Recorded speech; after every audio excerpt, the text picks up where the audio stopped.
to ASMR Chess.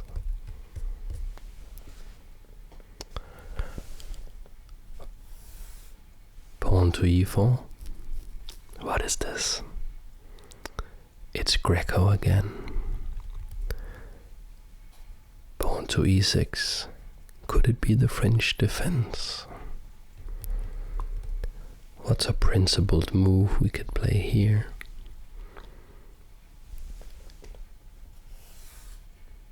d4 is what Greco played in 1620. We found this in an old manuscript that he had provided to one of his patrons, like you, to show what he deemed a very useful opening idea, or maybe just a very useful pattern that can arise in many, many, many games, not just in this particular opening. No, no, no. I actually found this to be extremely effective in the Queen's Gambit, which this is not. So what is this mysterious pattern I'm talking about that's so useful? Let's take a look. Knight to f6. This attacks the e4 pawn. How can you defend it? Well, that's right. That is correct. You could defend it with knight to c3. That would defend the pawn. Could also defend it with the queen, but Greco wanted to defend it with the bishop to d3, defending the pawn. And you can see here he is beginning to line some of his pieces up. Now we have these two bishops, both pointing at this side of the board. Where is he going with that? Follow along so you can see. Knight to c6, attacking this pawn. How would you defend against that? Very good. Knight to f3, defending. d4. And here black plays bishop to e7, and here we should call the ginger GM and ask him to say Harry, Harry, Harry. And if you don't know what I'm talking about, the ginger GM is a crazy English grandmaster named Simon Williams, but he goes by Ginger GM here on YouTube, and he's very fond of pushing his H pawn, which he calls Harry, using it as a focal point of attack. And that is what Greco did 401 years ago. And if you were black here, what would you do? What would you do? I can tell you that the most intuitive move does not work. The most intuitive move which black played in this position 400 years ago is castles for black. And here it is. We have this attacking idea, this attacking pattern that is so effective and so useful in so many games. So take a look at the position and see if you can find what the key ideas are. What is it that white wants to do? So Greco, of course, made his living as a chess player. He played for money, and he taught chess and wrote manuscripts for his patrons. So his patrons were given secret knowledge like this one. This was not publicly known. These patterns, they were developed by Greco and shared only with his patrons. And what about me? What about ASMR chess?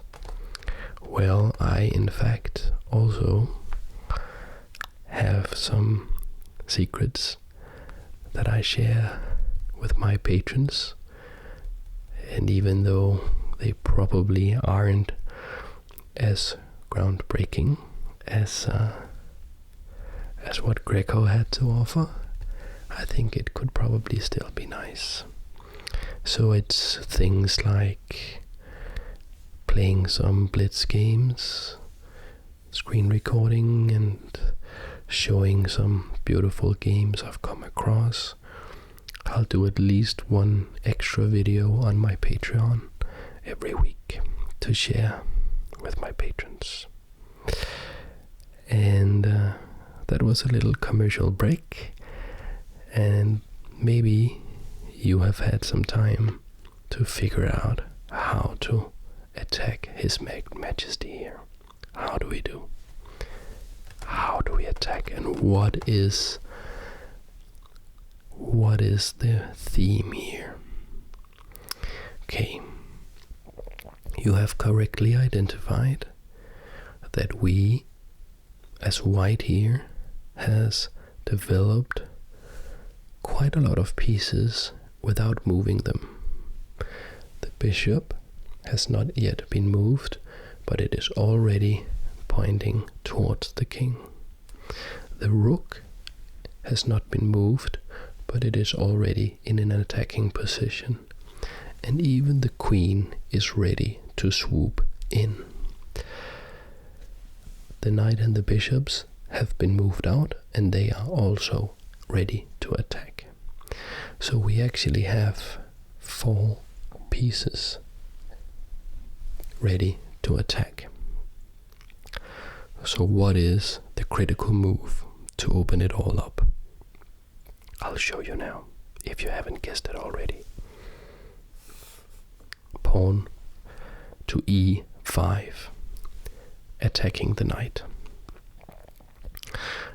The knight has a couple different squares it can go to.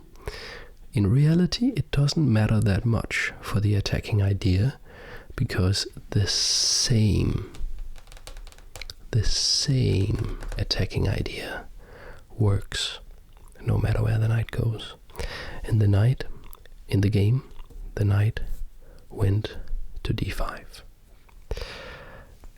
And here it is. How do we open up of all this potential? How do we get all these 5 pieces flowing towards the king? Very good. We use the bishop. How do we do that? Correct. We sacrifice the bishop. Bishop takes h7 with a check. So there are 2 legal moves here, because the knight that was on f6 guarding h7 has been forced to move by this pawn advance. So we can either capture or just move the king. If we just move the king, he will succumb to an attack that is almost identical as to what happened in the game. So I will not show that. it should be sufficient to just show what happens after black captures.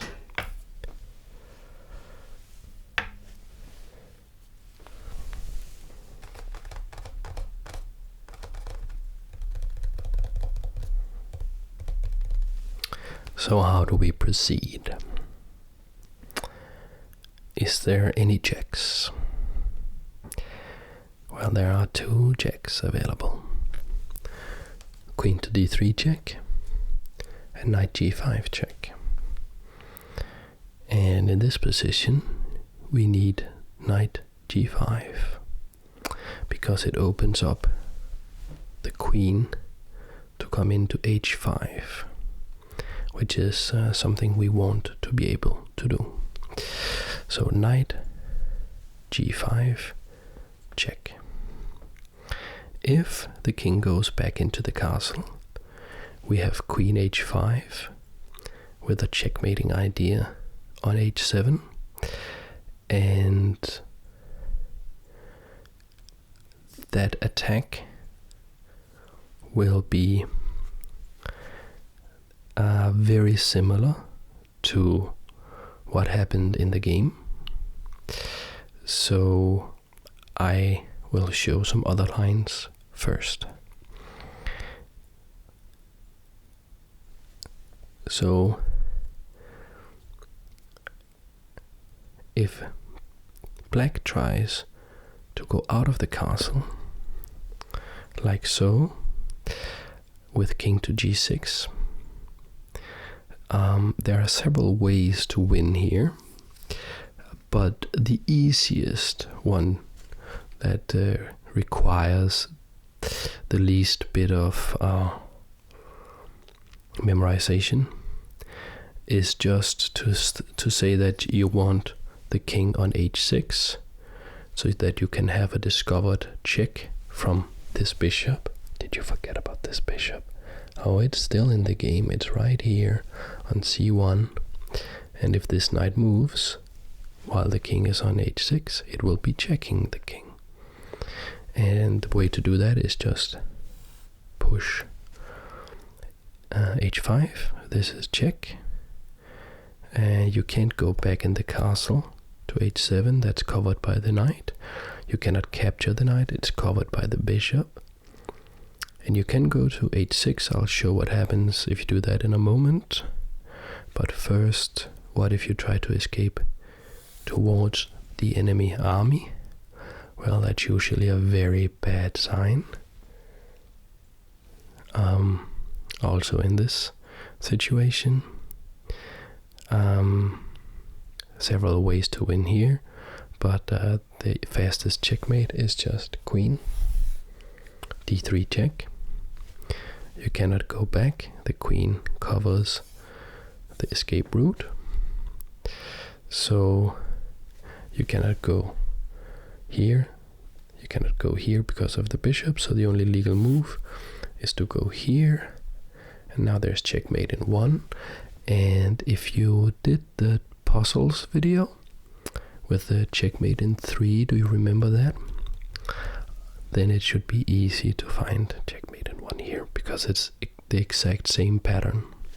It's queen, very good, queen to h3 checkmate.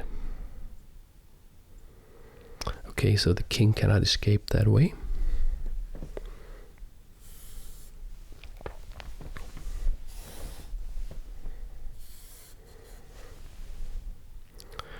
So, in this position, the king cannot escape into the wild, so the king will have to go to h6, and now we would just win easily with the discovered double check. Knight takes f7. This is check from the knight.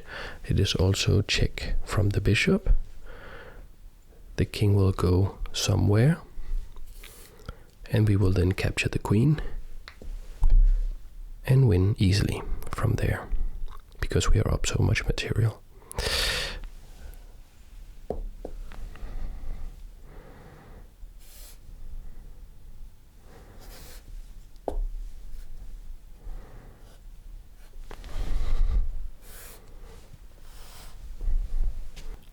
all of that explains why black cannot go out here from the check. If black tries to go into the castle, we'll have queen h5. So what can black do? Well, black can capture the knight.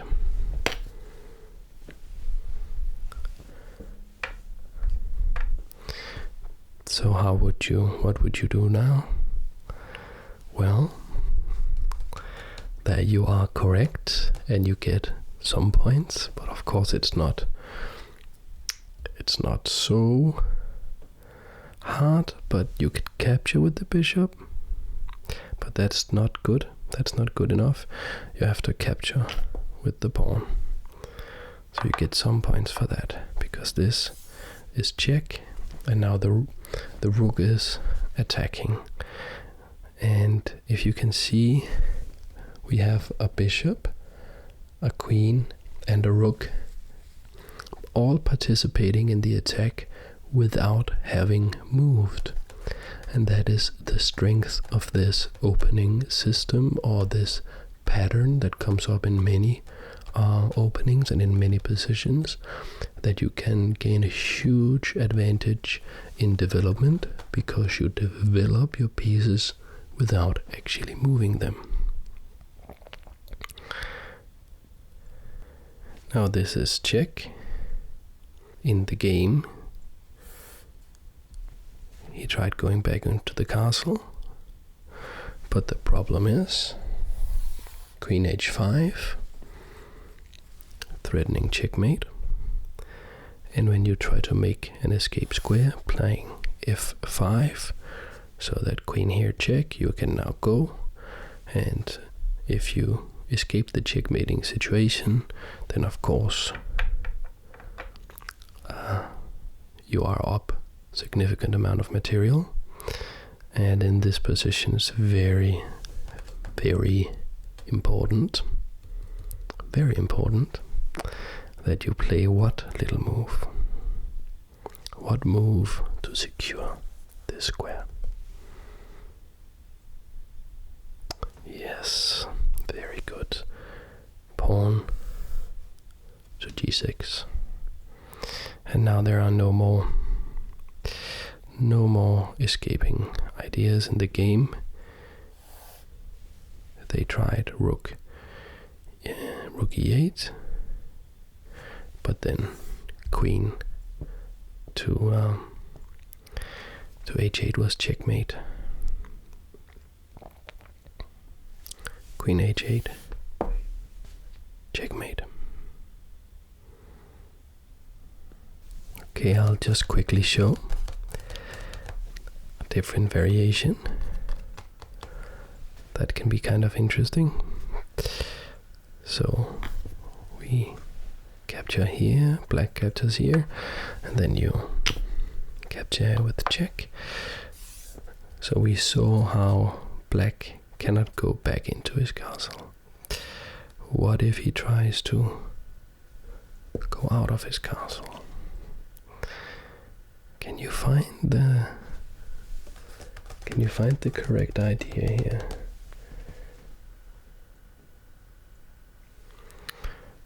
Because yeah, what can you do? It's a check. Is it the rook? Well, the rook has a check here, but h6 is defended by the pawn, so that doesn't work. By process of elimination, the rook on a1 can't move. The knight on b1 is too far away. The rook on the bishop on c1 is on the wrong color complex, so it's on the dark squares, and the king is on a white square, so it can't be that one. The king can't give check, so it has to be the queen. And it looks like maybe queen d3.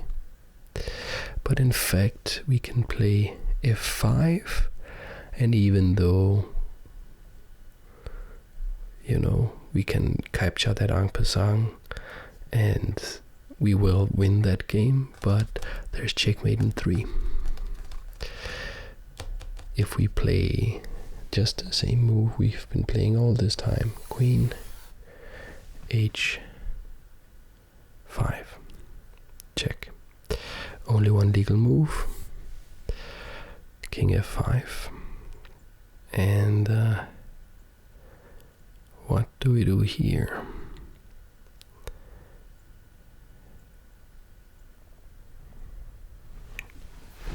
Well, queen gives a check on h3. If king e4, then queen d3 is checkmate. There are no longer anything we can put in. And if you try to go back, now the queen, can you see the checkmate? Very good. Queen h2, checkmate. So that was the last little variation I wanted to share with you guys. I hope you enjoyed the video. I hope that you enjoyed this nice little pattern all the way back from 401 years ago. I'm not kidding when I say that I think I've won about 100 games using this pattern, and I hope that you will win 1,000 games using this pattern. And I hope that you had a nice relaxing time watching this video, and I hope that I will see you in the next video. Thanks for watching.